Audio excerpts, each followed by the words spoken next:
Et pourquoi vous êtes venu alors? Je suis venue parce que je suis venue la fois dernière quand j'ai su qu'il y avait potentielle expulsion demandée par le préfet et par la municipalité de ma ville.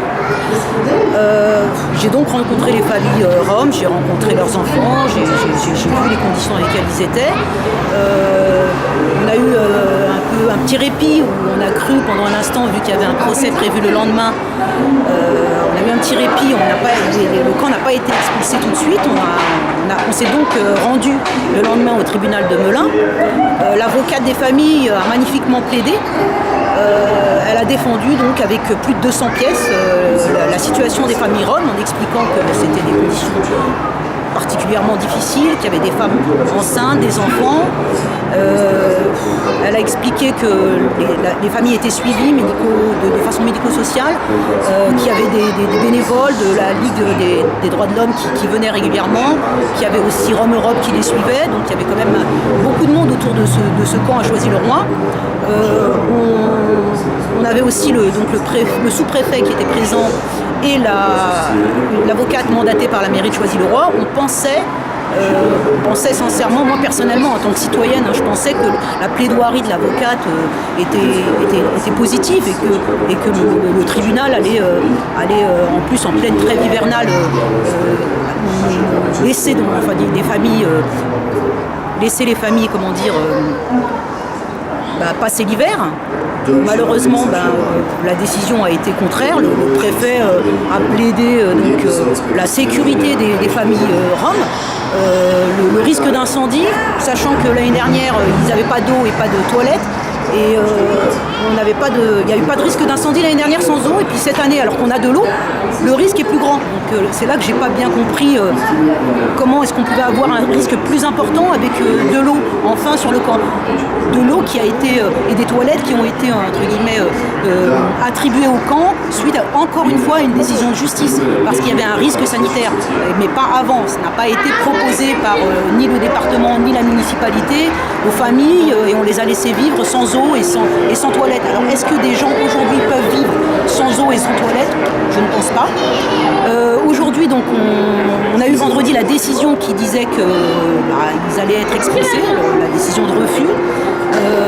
On a la chance ce soir d'être sur le camp et d'avoir de super réalisatrices qui ont fait un film et qui ont suivi pendant 15 années une famille et donc qui aujourd'hui, ce soir, le diffusent aux familles roms pour les soutenir dans ce qui se passe aujourd'hui.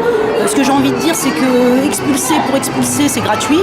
Je comprends la position des riverains qui n'ont rien demandé non plus, et les familles roms non plus, j'ai envie de dire.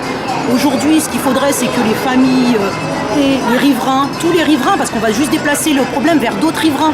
Donc est-ce que c'est une solution que de ne plus avoir les familles en difficulté ou des gens qui ont déjà un genou à terre, de ne plus les avoir juste sous les yeux et de se dire c'est pas grave, ils vont aller vivre cette misère-là chez d'autres, dans d'autres villes, chez d'autres riverains? Non, la solution c'est de dire aux politiques qui ont créé ce phénomène de nous trouver des vraies solutions pérennes pour ces gens-là, tout simplement. Moi j'ai envie que les gens se réhumanisent et aujourd'hui on perd cette humanité, on a l'impression que vivre dans ces conditions-là c'est normal, c'est pas grave, ou alors il faut que tout le monde parte, il faut qu'on voit plus cette misère, mais malheureusement aujourd'hui elle est là.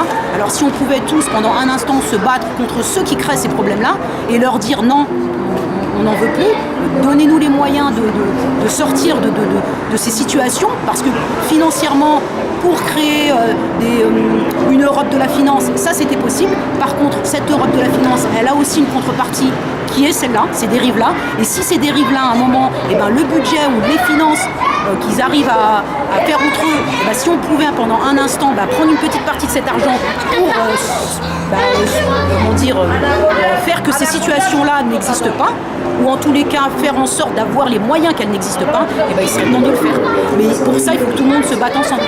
Vous faites partie d'un collectif? Non, pas collectif de soutien. Moi, j'habite Choisy-le-Roi, je suis née dans cette ville-là. J'aime ma ville, j'aime les gens de ma ville, je suis humaine, tout simplement. Et après, je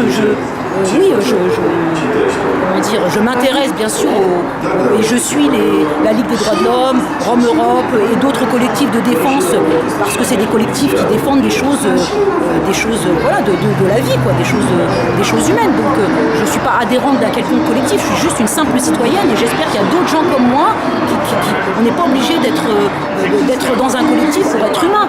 Je pense que n'importe qui devrait défendre